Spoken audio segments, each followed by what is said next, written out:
자신의 행동이 국회 계엄령 해제에 도움이 됐다고 주장했습니다.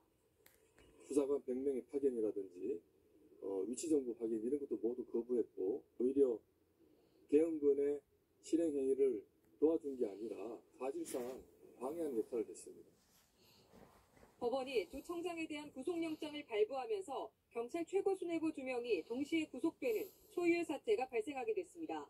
연합뉴스TV 차승은입니다. 네, 국민의힘이 오늘 과는 달리 일단 탄핵안 표결에는 참석할 가능성이 높아 보이는데 이탈표가 지난주보다 늘어날 것이란 전망입니다. 이재동 기자입니다. 탄핵안 표결을 하루 앞두고 기자회견을 연 권성동 원내대표. 탄핵안 찬반 표결 당론과 관련해 의원들과 허심탄회하게 의견을 나눠 신중히 결정하겠다고 밝혔습니다. 대통령실이 하야보다 탄핵에 무게를 두고 있는 것으로 전해졌지만 신경 쓰지 않겠다고 언급했습니다. 대통령은 대통령 입장이 있는 거고 당은 당 입장이 있는 겁니다. 당 대통령의 뜻에 따라서 움직이는 정당이 아니거든요. 다만 어떤 식으로든 당론이 정해지더라도 강제할 수는 없다고 덧붙였습니다. 원내대표 입장에서는 당론에 충실히 따라달라고 의원님들을 상대로 호소하는 수밖에 없습니다. 표결에 동참하겠다는 의원이 계속 늘고 있어 탄핵 반대 당론을 유지하더라도 일주일 전과 달리 투표 자체에는 참여할 가능성이 높아졌다는 관측이 친윤계에서도 나왔습니다. 이 상황이 좀 많이 달라진 거 아니겠어요? 그래서 지금은 아마 들어가지 말자라는 얘기 쪽에서는 바뀔 가능성이 크다고 봐요. 당론에 상관없이 현재까지 여당에서 탄핵안 찬성표를 던지겠다고 공개적으로 밝힌 의원은 7명. 표결은 무기명으로 진행되는 만큼 이탈표가 이미 가결 요건인 8명을 넘어섰다는 관측도 나옵니다. 지금 대통령께서 지난 보름간 해오셨던 행적들은 보수의 배신자로밖에 보이지 않습니다. 이런 가운데 권성동 원내대표는 탄핵 결정이 나기 전에는 엄연히 법률적인 대통령이라며 지난달 본회의에서 야당 단독으로 의결된 6개 법안에 대해 대통령 거부권 행사를 요청한다고 밝혔습니다. 연합뉴스TV 이재동입니다. 더불어민주당이 윤석열 대통령의 탄핵 소추안을 통과시키기 위한 총력전에 나섰습니다. 국민의힘 의원들을 향해 찬성 표결을 거듭 호소하며 당 차원에서는 비상모드를 가동했습니다. 장윤희 기자의 보도입니다. 민주당 이재명 대표는 특별 성명을 통해 윤 대통령이 국민을 향해 광기의 선전포고를 감행했다고 목소리를 높였습니다. 이 대표는 탄핵만이 혼란을 종식시킬 가장 빠르고 확실한 방법이라며 여당의 소신 투표를 거듭 호소했습니다. 존경하는 국민의힘 국회의원 여러분, 부디 내일은 탄핵 찬성 표결에 동참하십시오. 역사가 여러분의 선택을 기억하고 기록할 것입니다. 대통령 탄핵안을 국회 본회의에서 통과시키려면 200표 이상의 찬성이 나와야 하는데 현재 야당 의석만으로는 모자라 여당의 이탈표에 기댈 수밖에 없습니다. 앞서 지난 주말 첫 탄핵안 표결에선 안철수, 김예지, 김상욱 의원을 제외한 국민의힘 의원들이 모두 불참하는 바람에 의결 정족수 미달에 따른 투표 불성립으로 개표조차 못하고 폐기된 바 있습니다. 이후 불어닥친 후폭풍 속에 탄핵안에 찬성하겠다고 밝힌 여당 의원들이 하나둘 늘었지만 가결에 필요한 8명의 이탈표를 온전히 확보하기 위해 공을 더욱 들이는 모습입니다. 국민의힘 의원들 가운데 공개적으로 표결 참여나 또 찬성 입장을 밝힌 분들에 대한 신변 보호도 필요한 게 아닌가. 민주당은 결전의 날을 앞두고 비상 모드에 들어갔습니다. 의원들에게는 탄핵안 표결까지 국회 안에 머물란 대기령이 떨어졌고 탄핵 여론에 악영향을 주는 부적절 언행 시 지체 없이 징계하겠다고 경고했습니다. 연합뉴스TV 장윤희입니다. 대통령 탄핵 소추안 두 번째 표결이 진행되는 국회는 긴장감 속에 만일의 사태에 대비를 하고 있습니다. 오늘까지 외부인 출입을 전면 제한하고 일부 문을 폐쇄하며 경계 태세를 강화했습니다. 이다연 기자입니다. 윤석열 대통령 2차 탄핵안 표결을 앞두고 국회 안팎으로 긴장감이 고조되고 있습니다. 국회는 일단 표결이 진행되는 토요일까지 외부인의 출입을 전면 제한하기로 했습니다. 지난 1차 표결 당시 여의도에 몰린 인파만 주최 측 추산 100만 명, 경찰 추산으로는 16만 명에 달하는데 이번에는 더 많은 인파가 모일 것이라는 전망도 나오는 상황. 혹시라도 표결 결과에 따라 일부 시위대가 국회 진입을 시도할 수 있는 가능성을 미리 대비하는 것으로 풀이됩니다. 여기다 1차 표결을 앞두고 일부 민주당원들이 허가 없이 의원회관에서 숙박을 했다며 국민의힘이 강하게 항의한 점도 영향을 미친 것으로 보입니다. 이에 따라 토요일까지는 국회 공무원증이나 출입증을 갖고 있는 사람만 청사 내부 진입이 허용됐습니다. 이 과정에서 외부인이 많이 참여하는 의원실 차원의 국회 경내 행사 일정이 취소되거나 미뤄지는 사례도 다수 이어졌습니다. 탄핵안 표결 당일에는 국회 정문 출입이 극히 제한됩니다. 국회 외곽 1, 2, 3문만 개방하고 차량이 드나들 땐 운전자뿐 아니라 동승자의 출입증까지 확인을 거칩니다. 국회 사무처는 국회 주변에 많은 사람이 참여하는 다수의 집회가 신고돼 있다며 직원들에게 대중교통 이용을 당부하기도 했습니다. 연합뉴스TV 이다현입니다. 네, 오늘 있을 대통령 탄핵안 표결을 앞두고 서울 시내 곳곳에서는 시위가 이어졌습니다. 국회 앞에서는 대통령의 탄핵을 촉구하는 집회가 대규모로 열렸고 광화문에서는 반대 집회도 열렸습니다. 김준하 기자가 시위 현장에 다녀왔습니다. 탄핵안 표결을 앞두고 또 한 번 많은 시민들이 팻말과 깃발을 들고 모였습니다. 이곳 국회 앞에도 탄핵 표결을 앞두고 목소리를 내기 위한 시민들의 발길이 이어졌습니다. 추운 날씨였지만 저마다 핫팩과 목도리를 챙긴 사람들은 여의도 국회의사당 앞을 가득 채웠습니다. 집에 앉아있으면 부끄러울 것 같아서 나오게 되었습니다. 너무 분노가 돼가지고 학교에서 탄핵 시위 가자 하면서 뿌리면서 나왔어요, 지금. 두 번째 국회 표결을 앞두고 탄핵을 촉구하는 목소리를 더욱 높인 겁니다. 국회 앞뿐만 아니라 신촌에서는 대통령의 퇴진을 촉구하는 대학생들이 모여 총궐기에 나섰습니다. 탄핵을 촉구하는 목소리에 맞서 광화문에선 보수단체들이 집회를 열었습니다. 이들은 현 정권을 지지하는 발언을 쏟아내며 탄핵 반대를 외쳤습니다. 탄핵을 다 반대하는 분들만 여기 모이고 있습니다. 물론입니다. 광화문도 많이 나올 겁니다. 찬반 집회는 표결 당일에도 여의도와 광화문에 각각 열립니다.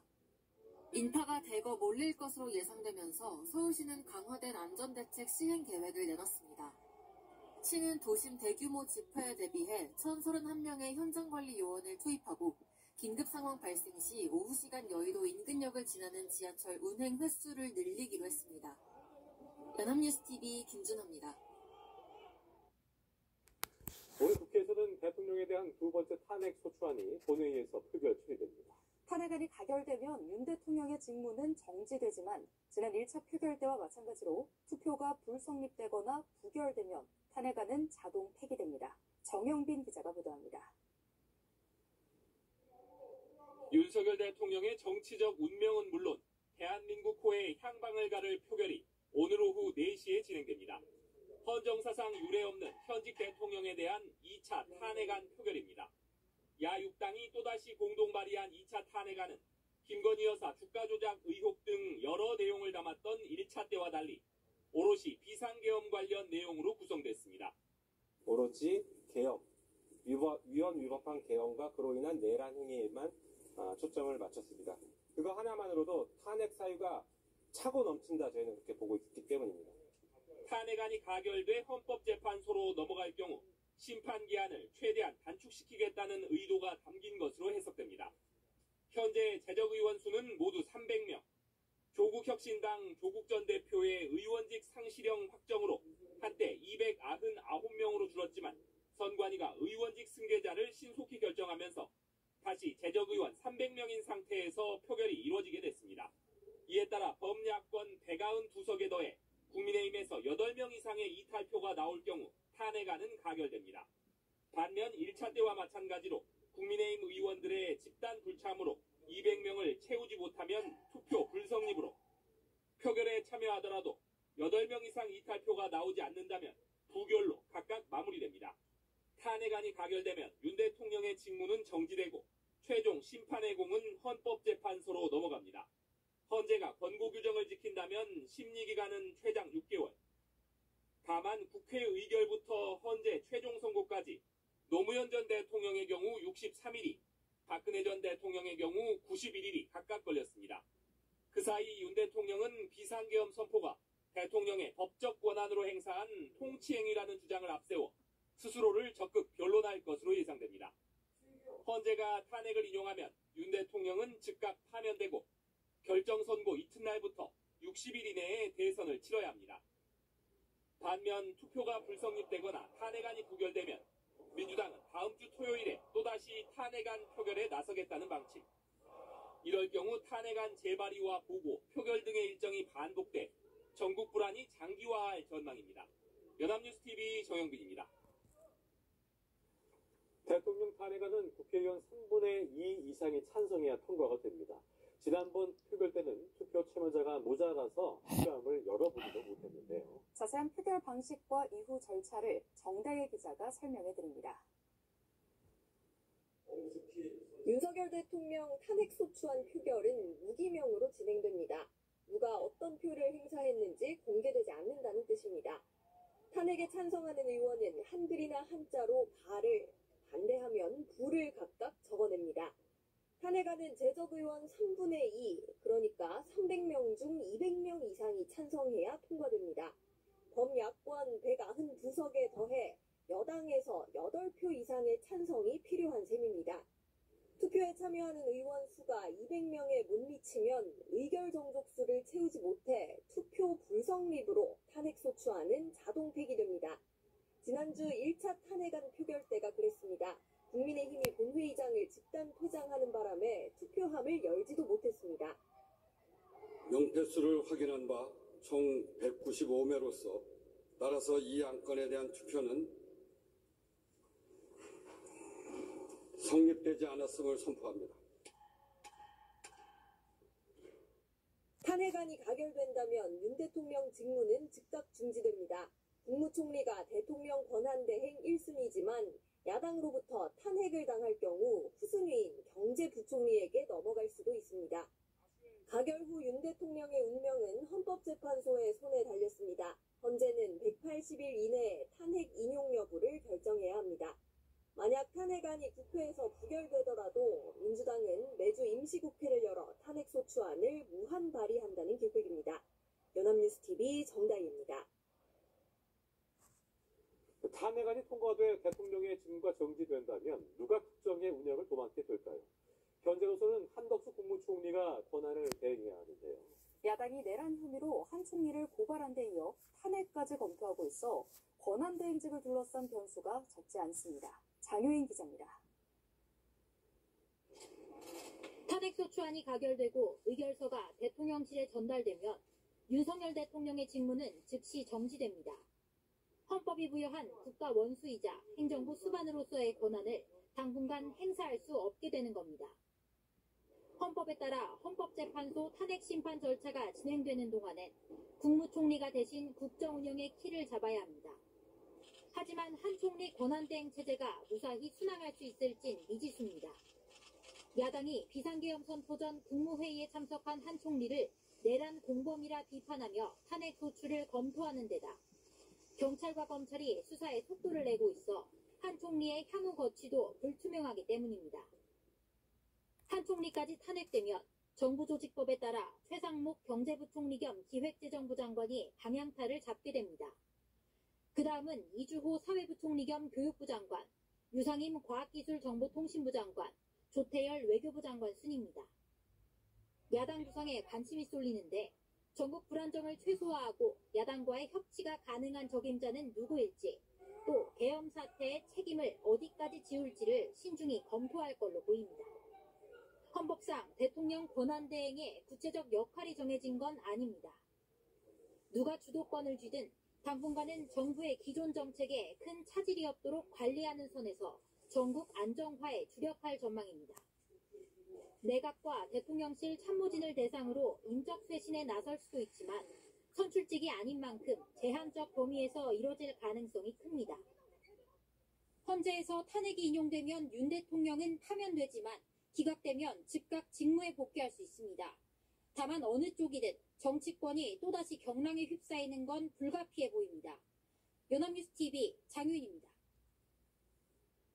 45년 만에 비상계엄 선포와 헌정사 세 번째 대통령 탄핵안의 국회 표결, 한 차례 무산 후에 2차 탄핵안 보고까지 이 모든 일들이 불과 열흘 사이에 벌어졌습니다. 그 긴박했던 시간을 임혜준 기자가 정리했습니다. 파렴치한 종북 반국가 세력들을 일거에 척결하고 자유 헌정 질서를 지키기 위해 비상계엄을 선포합니다. 윤석열 대통령의 비상계엄 선포는 한밤중 나왔습니다. 국회와 선관위에 동시다발적으로 병력이 투입됐고 들어가려는 군과 막으려는 시민이 뒤엉켰습니다.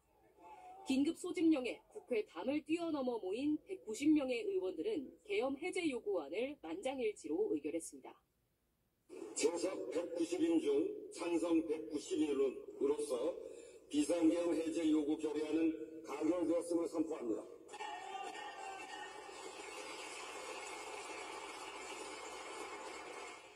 (45년) 만의 비상계엄은 선포부터 해제까지 155분 걸렸습니다. 여의도 국회 앞은 윤 대통령 퇴진을 외치는 시민들로 빼곡히 찼습니다. 계엄 선포 나흘 만에 침묵을 깬 윤 대통령은 국민에 사과하며 이선으로의 후퇴를 선언했습니다. 윤 대통령 탄핵소추안이 지난 주말 국회 본회의에서 투표에 붙여졌지만 여당의 강력한 표단 속으로 처리는 무산됐습니다. 그러나 윤 대통령의 정치인 체포 지시와 같은 계엄 관련 증언이 속속 공개되면서 국민의힘은 큰 혼돈에 빠졌습니다. 탄핵 찬성파와 반대파로 나뉘면서 단일 대오도 깨지는 분위기입니다. 야 6당은 곧바로 두 번째 탄핵소추안을 발의했습니다. 여당을 향해 내란죄 공범이 되지 말라고 몰아붙이며 표결 참여를 압박했습니다. 탄핵 찬성 표결에 동참하십시오. 역사가 여러분의 선택을 기억하고 기록할 것입니다. 두 번째 탄핵소추안의 본회의 보고를 앞두고 윤 대통령은 대국민 담화를 내 끝까지 싸우겠다는 입장을 밝히며 반격에 나섰습니다. 인사와 행정 등 대통령 권한 행사를 이어갔지만 만약 오늘 본회의에서 탄핵안이 가결될 경우 직무가 정지됩니다. 연합뉴스TV 임혜준입니다. 비상계엄 사태 후 윤석열 대통령이 전국 안정 방안을 당에 일임하겠다면서 이선 후퇴를 시사한 바 있는데요. 하지만 두 번째 탄핵소추안 표결을 앞둔 상황에서도 인사권과 행정권을 잇따라 행사하며 이선 후퇴를 번복한 게 아니냐는 지적이 나옵니다. 조한대 기자입니다. 국회 첫 번째 탄핵소추안 표결을 앞둔 시점에서 윤 대통령은 대국민 사과를 하며 국정 운영을 당과 정부에 맡기겠다고 밝혔습니다. 저의 임기를 포함하여 앞으로의 전국 안정 방안은 우리 당에 일임하겠습니다. 향후 국정 운영은 우리 당과 정부가 함께 책임지고 해 나가겠습니다. 담화를 통해 공개적으로 이선 후퇴를 시사한 겁니다. 하지만 바로 다음 날 이상민 행정안전부 장관 면직안을 제거했을 뿐 아니라 계엄에 동의할 수 없다며 사직서를 제출한 유혁 법무부 감찰관의 면직도 제거했습니다. 이선 후퇴가 맞느냐는 논란이 제기된 상황에서 윤 대통령은 대국민 사과 닷새 뒤 긴급 담화를 통해 아예 공세적 입장으로 전환했습니다. 야당을 맹비난하는 동시에 탄핵하든 수사하든 이에 당당히 맞설 것이라며 하야 의사가 없음을 공식화한 겁니다. 같은 날 국회에 마영주 대법관 후보자의 임명 동의안을 제출하기까지 했습니다. 앞선 국무회의에서 심의 의결한 법률안 21건과 시행령안 21건, 모두 42건의 안건도 제거했습니다. 소극적인 권한 행사로 볼 수 있는 면직안 제거뿐 아니라 적극적 권한 행사로 간주되는 인사권과 행정권까지 행사한 겁니다. 여기에다 차기 국방장관으로 지명한 최병혁 후보자가 직을 고사하자 한기호 국민의힘 의원을 새 후임으로 지명하려 했던 것으로 알려졌습니다. 사실상 이선 후퇴 선언을 번복한 것으로 해석할 수 있는 대목입니다. 계엄 사태 이후에도 이딴 인사와 행정권 행사로 국정 운영 의지를 드러낸 윤 대통령이 두 번째 탄핵 소추안 표결에서 어떤 결과를 받게 될지 관심이 쏠립니다. 연합뉴스TV 조한대입니다. 비상계엄 사태 후 지난 12일 대국민 담화에서 윤석열 대통령 비상계엄 선포는 통치행위였다면서 사법기관이 판단할 수 있는 영역이 아니다는 입장을 밝혔는데요. 하지만 법조계에선 그렇지 않다는 의견이 우세합니다. 김유아 기자가 취재했습니다. 비상계엄 사태를 두고 내란이라며 처벌해야 한다는 정치권 목소리에 대해 윤석열 대통령은 정면 반박했습니다. 도대체 2시간짜리 내란이라는 것이 있습니까? 외교권 행사와 같은 사법심사의 대상이 되지 않는 통치행위입니다. 고도의 통치행위로 국회가 통제할 대상이지 사법적 판단의 대상은 아니라는 겁니다. 앞서 금융실명제나 이라크 파병 결정 등에 대한 위헌 소송 당시 헌법재판소는 대통령의 통치행위로 인정된다며 기각, 각하한 바 있습니다. 비상계엄도 고도의 통치행위로 볼 수 있다는 의견이 있지만 인정된다 해도 위법이 있을 시에는 사법심사 대상이 될 수 있습니다. 특히 기본권을 침해하는 불법적인 상황이 드러난 경우엔 더욱 그렇습니다. 대법원은 박정희 정부 시절인 1974년 긴급조치 1호에 대해 통치행위라 하더라도 헌법과 법률에 위반되면 안 된다고 명시했습니다. 법조계는 이번 계엄이 명시된 요건도 충족하지 못한 데다 정치, 출판, 시위 등 헌법이 보장한 기본권을 제한하는 내용까지 포고령에 포함됐다고 지적합니다. 특히 계엄 포고령 제1호 1항 정치활동 금지는 그 자체로 국헌문란 목적이 인정돼 내란죄 성립 근거가 될 수 있다는 의견도 있습니다. 국회의 기능 권능 행사를 불가능하거나 현저하게 곤란하게 하게 할 목적이 거기 담겨 있다고 봐야 되는 것이거든요. 목적범이라고 봐야 되는 거죠. 다만 내란죄가 성립되려면 폭동이 일어났어야 했는데 그에 대한 해석은 달라질 수 있다는 목소리도 있습니다.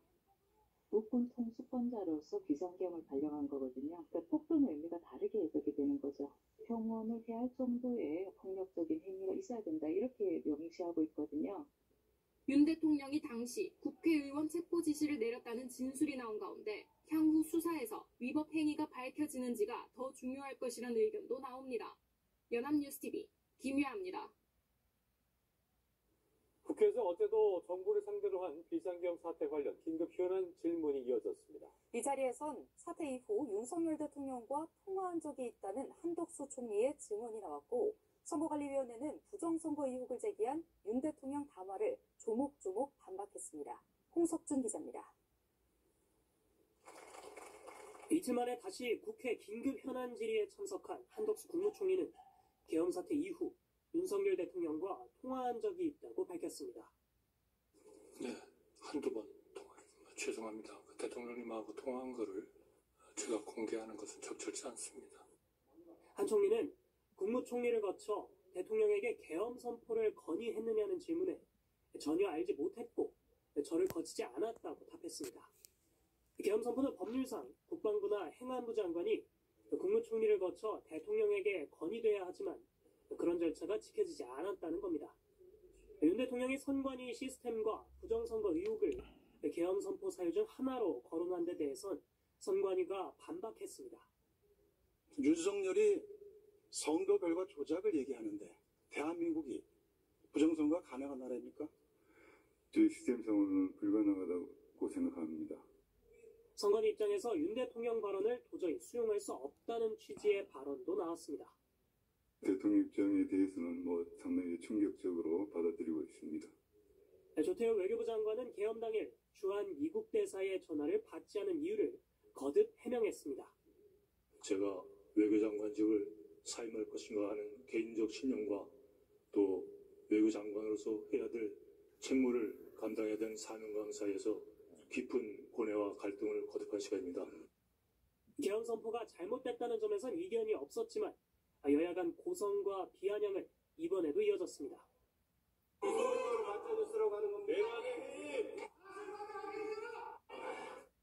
연합뉴스TV 홍석준입니다. 비상계엄 선포 직전 국무위원들이 윤석열 대통령에게 우려를 전달했다는 증언이 있다.